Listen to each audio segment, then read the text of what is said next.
स्वागत है आपका संस्कृत वेदा चैनल में। आज की इस वीडियो में हम बात करेंगे वैदिक साहित्य के अंतर्गत आने वाले ब्राह्मण ग्रंथों की। जो हमारे 4 वेद हैं, उन चारों वेदों के हमें ब्राह्मण ग्रंथ प्राप्त होते हैं। तो ब्राह्मण ग्रंथ ब्रह्मा से संयोग रखने वाले ग्रंथ ब्राह्मण ग्रंथ कहलाते हैं। वेद मंत्रों से संबंध होने के कारण भी इनको ब्राह्मण ग्रंथ कहा जाता है। ब्रह्मा शब्द का एक अर्थ यज्ञ भी है, इसलिए यज्ञ से संबंधित क्रियाओं को किए जाने के कारण भी ब्राह्मण कहा जाता है। जो ब्राह्मण ग्रंथ हैं, इसमें यज्ञ से संबंधित क्रियाएं बताई गई हैं। जो चारों वेद हैं, चारों वेदों में से यज्ञ और कर्मकांड की विषय वस्तुओं का संग्रह ही ब्राह्मण ग्रंथ कहलाता है। जो 4 वेद हैं, उनमें जो यज्ञ और कर्मकांड हैं, उनके विषयों को इन ब्राह्मण ग्रंथों में एकत्रित किया गया है। इसकी विषय वस्तु के बारे में सब्र स्वामी ने ब्राह्मण ग्रंथों में प्रतिपादित साधनों की संख्या 10 मानी है, जिसमें हेतु, निर्वचन, निंदा, प्रशंसा, संशयो, विधि, प्रक्रिया, पुराकल्प, व्यवधान और कल्पना, ये 10 इसके प्रतिपादित साधन हैं। जो इनमें से विधि है, उसको प्रमुख माना जाता है। जो चारों वेद हैं, चारों वेदों के हमें ब्राह्मण ग्रंथ प्राप्त होते हैं। ऋग्वेद से संबंधित ऐत्रेय और कौशिकी ब्राह्मण हैं। कौशिकी ब्राह्मण को सांख्यायन ब्राह्मण भी बोला जाता है। यजुर्वेद से संबंधित शतपथ ब्राह्मण और तैत्तिरीय ब्राह्मण हैं। शतपथ ब्राह्मण शुक्ल यजुर्वेद से संबंधित है और तैत्तिरीय ब्राह्मण कृष्ण यजुर्वेद से संबंधित है। सामवेद से संबंधित ब्राह्मण, जिसमें पंचविंश ब्राह्मण, जिसे तांड ब्राह्मण या महाब्राह्मण भी कहा जाता है। षड्विश ब्राह्मण, साम विधान ब्राह्मण, आर्षेय ब्राह्मण, मंत्र ब्राह्मण, देवताध्याय ब्राह्मण, वंश ब्राह्मण और तवलकार ब्राह्मण सामवेद से संबंधित हैं। अथर्ववेद का एकमात्र ब्राह्मण ग्रंथ प्राप्त होता है, जिसे गोपद ब्राह्मण कहा जाता है। तो पहले ऋग्वेद से संबंधित ब्राह्मणों का आज अध्ययन करेंगे। ऋग्वेद से संबंधित 2 ब्राह्मण प्राप्त होते हैं। पहला है ऐत्रेय ब्राह्मण।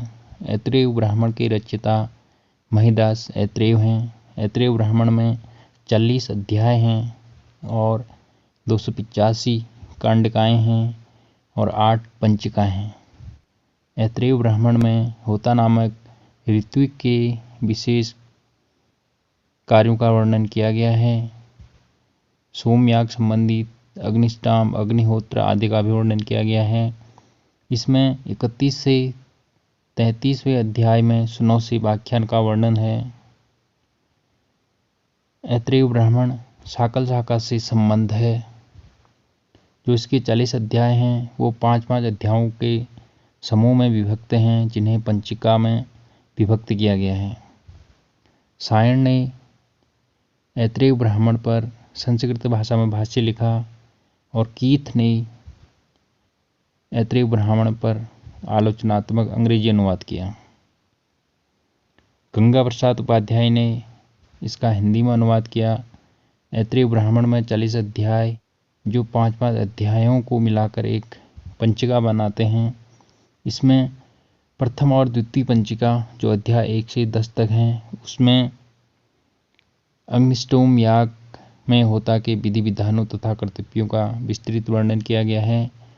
और तृतीय चतुर्थी पंचिका में, जो अध्याय 11 से 20 तक हैं, इसमें 3 सवनों की विधियों के साथ अग्निहोत्र का प्रयोग बताया गया है।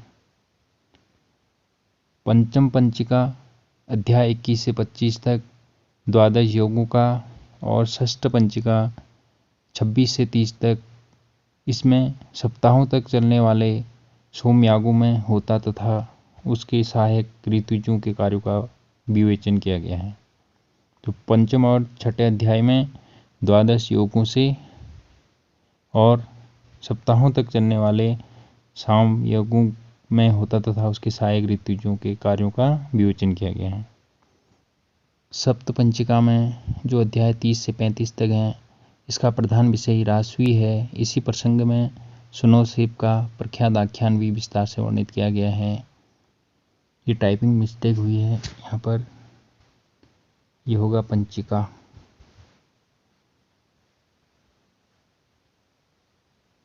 अष्टम पंचिका में जो अध्याय 36 से 40 तक है, इसमें इंद्र महाअभिषेक तथा चक्रवर्ती राजाओं के अभिषेक का चित्रण किया गया है। इसके बाद जो ऋग्वेद से संबंधित दूसरा ब्राह्मण ग्रंथ है वह है सांख्यायन, या इसे कौस्तकी ब्राह्मण भी बोला जाता है। सांख्यायन ब्राह्मण में 30 अध्याय हैं और 226 खंड हैं। इसमें अग्न्याधान, अग्निहोत्र, दर्श पौर्णमास और चातुर्मास तिथियों का वर्णन किया गया है।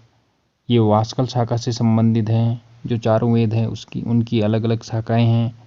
जो सांख्यायन ब्राह्मण है वो ऋग्वेद के वास्कल शाखा से संबंधित है। इसमें 30 अध्याय हैं जो 226 खंड में विभक्त हैं।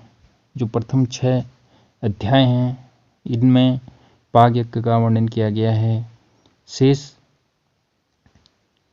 अध्याय में ऐत्रेय ब्राह्मण के समान सोमयोग के विभिन्न रूपों का वर्णन है।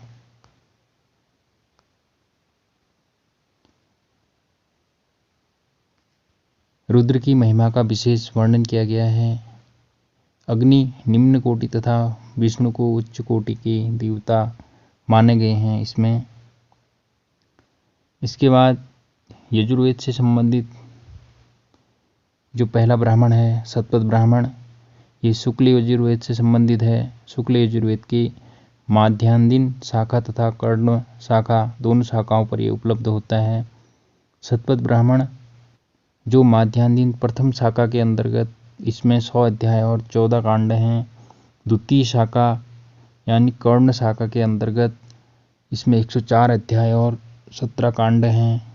100 अध्याय होने के कारण इसका नाम सतपथ ब्राह्मण पड़ा। इसके रचनाकार ऋषि याज्ञवल्क्य हैं।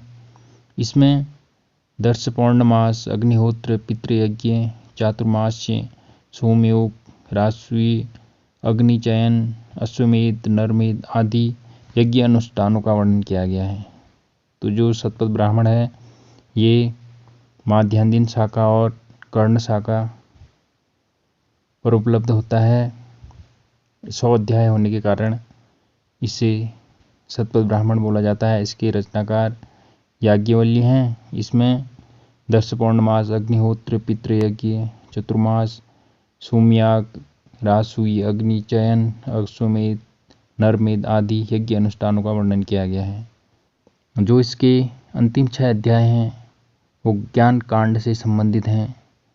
इन्हीं को बृहदारण्यकोपनिषद कहा जाता है। दूसरा ब्राह्मण ग्रंथ है तैत्तिरीय ब्राह्मण। ये कृष्ण यजुर्वेद से संबंधित है। इसकी रचयिता वैशंपायन के शिष्य तैत्तिरेयी को माना जाता है।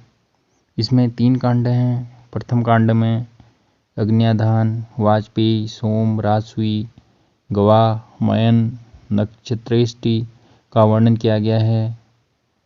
प्रथम कांड में 8 अध्याय हैं जिसमें अग्न्याधान, वाजपेयी, सोम, राजसूय, गवाह, मयन और नक्षत्रेष्टि का वर्णन किया गया है। द्वितीय कांड में सौत्रायणी, वैशेष्य, अग्निहोत्र का वर्णन किया गया है जिसमें 8 अध्याय हैं। तीसरे कांड में नक्षत्रेष्टि और पुरुषमेध का वर्णन किया गया है। इसमें 12 अध्याय हैं। जो पहला और दूसरा कांड है इसमें 8-8 अध्याय होने के कारण इसे अष्टम कहते हैं। अध्यायों को प्रपाठक भी कहा जाता है। इसके 12 प्रपाठकों में चातुर्होत्र तथा वैशुश्रज याग का वर्णन किया गया है। तो ये थे ऋग्वेद और यजुर्वेद से संबंधित ब्राह्मण ग्रंथों का संक्षिप्त परिचय। मिलते हैं अगले वीडियो में। Thank you.